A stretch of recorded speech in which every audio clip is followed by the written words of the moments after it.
Leaves it down below, and then the pass is intercepted. Trying to come across for Thompson from Joe Miller on the near side. Dorrington's back in, and he gets a shot away. Rebounds loose, and another save, Charette. A follow and goes! Third time's a charm for Jack Williams.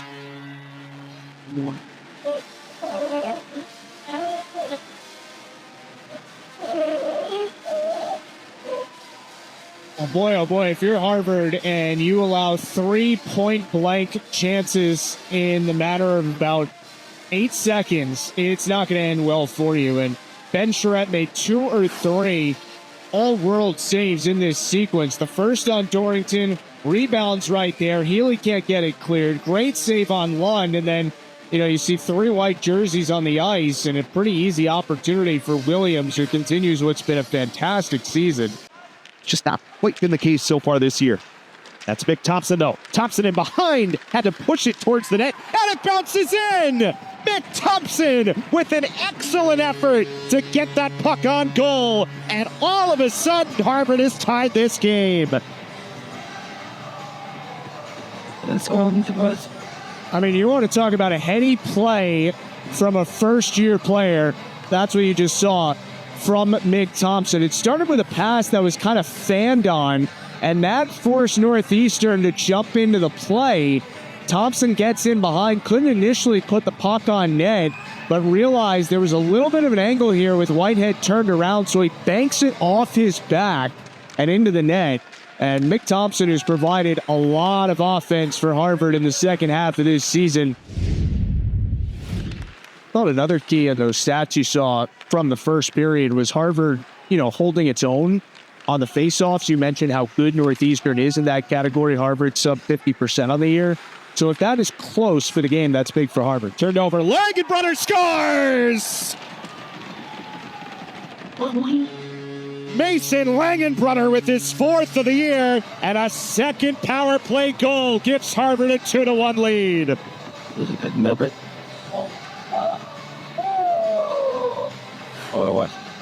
Special teams have been special for Harvard, and you see Michael Callow poke that puck away, cause the turnover, and then Langenbrunner's just sitting in the office waiting for a beautiful pass, and his one-timer able to beat Whitehead, and Harvard has responded in such a big way to a, frankly, pretty poor start to the game, and McDonald's set up here allows Langenbrunner to score, make it 2-1. So another opportunity here. This is huge, obviously. Harvard can really take a stranglehold of this game. 3 shots in the second period total. Harvard's has gone in, and this one does as well! Moore fires it from the outside, and Casey Severo tips it in to make it 3-1 Harvard.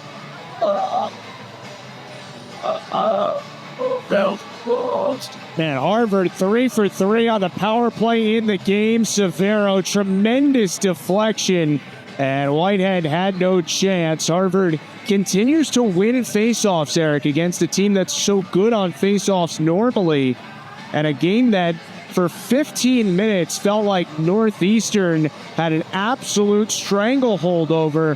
Harvard has taken complete control with 3 power play goals. For those that are into the analytics, I think the XG for both teams is pretty high.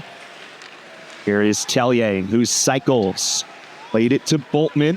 Jake Boltman throws it towards the net. It's loose in front. Follow goes! Christophe Tellier comes in for his 4th goal of the year. And the fireworks are out here in game 1. It's 3-2.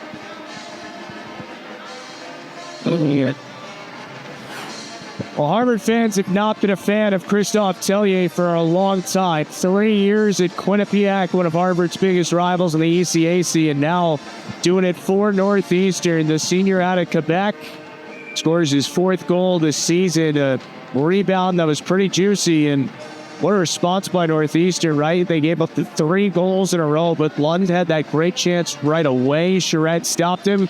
Couldn't stop this one, though, and Tellier kind of had to fight through Christian Jimenez. Bunch of good chances there, but Sigurdsson makes a couple big saves, and Northeastern a chance to kill this off. St. Louis stops it on the line, throws it towards the net. It's knocked down, then Langenbrunner scores! Second of the game for the Bruins draft pick. Harvard is 4 for 4 on their power play. You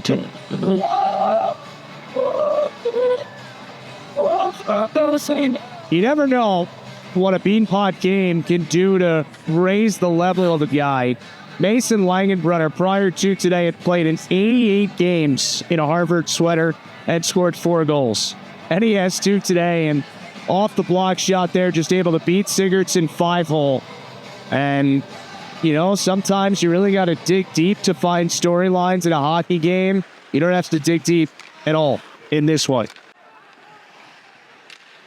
That's her 10-7 Harvard here in this second period. Connor comes in, plays it across. One-timer score! Jack Williams! His second of the day, and it's a 1-goal game once again at 4-3.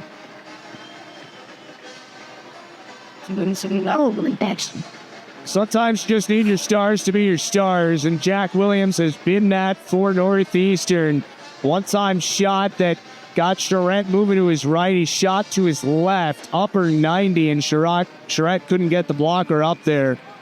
And for Jack Williams, his 14th goal of the season. He's probably going to finish the day in the top 5 in Hockey East in goals and points per game.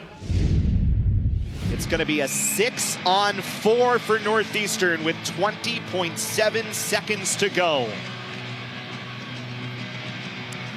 Williams to take the face-off with Karpa this time. Big win by Karpa, but it's still Northeastern first to it in a centering pass.